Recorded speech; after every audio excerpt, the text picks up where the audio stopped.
ಸಚಿವ ಕೆಎನ್ ರಾಜಣ್ಣ ನಿವೃತ್ತಿ 75 ವರ್ಷ ಆಯಿತು. ಮುಂದೆ ಚುನಾವಣೆಗೆ ಸ್ಪರ್ಧಿಸಲ್ಲ. ಮೈಸೂರಿನಲ್ಲಿ ಸಹಕಾರಿ ಸಚಿವ ಕೆಎನ್ ರಾಜಣ್ಣ ಈ ಹೇಳಿಕೆ ಕೊಟ್ಟಿರೋದು. ಸಹಕಾರಿ ಕ್ಷೇತ್ರ ಸಕ್ರಿಯ ರಾಜಕಾರಣದಲ್ಲಿ ಇರ್ತೇನೆ. ಚುನಾವಣೆಗೆ ಸ್ಪರ್ಧಿಸೋಕೆ ಯುವಕರಿಗೆ ಅವಕಾಶ ಸಿಗಬೇಕು. ಆ ದೃಷ್ಟಿಯಿಂದ ಚುನಾವಣೆಗೆ ಸ್ಪರ್ಧಿಸಲ್ಲ ಅಂತ ರಾಜಣ್ಣ ಹೇಳಿದ್ದಾರೆ. ರಾಜಕೀಯದಲ್ಲಿ ಬ್ಯುಸಿಯಾಗಿರುವಂತಹ ರಾಜಣ್ಣ ಅವರು ಇದ್ದಕ್ಕಿದ್ದ ಹಾಗೇನೆ ಈ ನಿರ್ಧಾರವನ್ನು ತಿಳಿಸಿದ್ದಾರೆ. 75 ವರ್ಷ ಆಯಿತು, ಮುಂದೆ ಚುನಾವಣೆಗೆ ಸ್ಪರ್ಧಿಸಲ್ಲ, ಯುವಕರಿಗೆ ಅವಕಾಶ ಮಾಡಿಕೊಡ್ಬೇಕು, ಯುವಕರಿಗೆ ಅವಕಾಶ ಮಾಡಿಕೊಡೋಣ ಅಂತ ಇದೇ ಸಂದರ್ಭದಲ್ಲಿ ಅವ್ರು ಹೇಳಿರೋದು. ಸೊ ಚುನಾವಣಾ ರಾಜಕೀಯಕ್ಕೆ ಸಚಿವ ಕೆಎನ್ ರಾಜಣ್ಣ ನಿವೃತ್ತಿ ಘೋಷಿಸ್ತಾ ಇದ್ರು. ಸಕ್ರಿಯವಾಗಿ ನಾನು ರಾಜಕಾರಣದಲ್ಲಿ ಇರ್ತೀನಿ ಅನ್ನೋದನ್ನ ಇದೇ ಸಂದರ್ಭದಲ್ಲಿ ಅವ್ರು ಹೇಳ್ತಾ ಇದ್ದಾರೆ.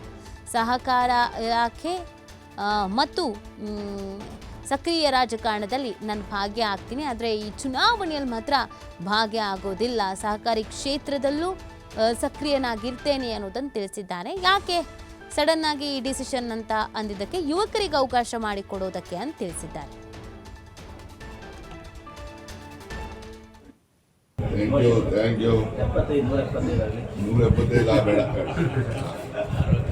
ಸಾಕು, ನಾನೇನು ಮುಂದೆ ಚುನಾವಣೆ ಸ್ಪರ್ಧೆಯನ್ನು ಮಾಡಬಾರ್ದು ಅಂತ ಅನ್ಕೊಂಡ್ಬಿಟ್ಟಿದ್ದೀನಿ.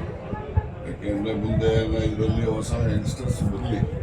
ನಾವೇ ಅಂದರೆ ರಾಜಕಾರಣದಲ್ಲಿ ಇರ್ತೇನೆ, ಸಕ್ರಿಯವಾಗೂ ಇರ್ತೇನೆ, ಅದೇ ಚುನಾವಣೆ ಸ್ಪರ್ಧೆ ಮಾಡೋದು ಬೇಡ. ಹೊಸಬರಿಗೆ ಅವಕಾಶ, ಯುವಕರಿಗೆ ಚುನಾವಣೆ ರಾಜಕಾರಣ ಚುನಾವಣೆ ಸ್ಪರ್ಧೆ ಮಾಡೋದಿಲ್ಲ. ಸಹಕಾರಿ ಆಂದೋಲನದಲ್ಲಿ ಇರ್ತೇನೆ, ಸಹಕಾರಿ ಚುನಾವಣೆ ಎಲ್ಲದಲ್ಲೂ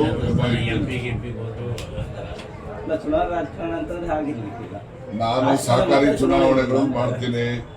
ಬೇರೆ ರಾಜಕೀಯದಲ್ಲೂ ಕೂಡ ಸಕ್ರಿಯವಾಗಿರ್ತೇನೆ. ಬಟ್ ರಾಜಕೀಯದಲ್ಲಿ ಆ ಚುನಾವಣೆಗಳಿಗೆ ಹೋಗಬಾರ್ದು ಅಂತಕ್ಕಂಥ, ಏಕೆಂದರೆ ನನಗೆ ಗೊತ್ತಾಗ್ತದೆ ಒಮ್ಮೊಮ್ಮೆ ನಮ್ಮ ವೀಕ್ನೆಸ್ ಏನು ಅಂತೇಳಿ. ಮೊದಲು ನಾನು ಕೆಲಸ ಮಾಡ್ತಕ್ಕಂಥದ್ದು, ಈಗ ನಾನು ಕೆಲಸ ಮಾಡೋ ಪ್ರಯತ್ನ ಮಾಡಿದಾಗ ನಮಗೆ ಈ ಏಜ್ ರಿಲೇಟೆಡ್ ಡಿಫಿಷಿಯನ್ಸೀಸ್ ಎಲ್ಲ ಇರ್ತವೆ.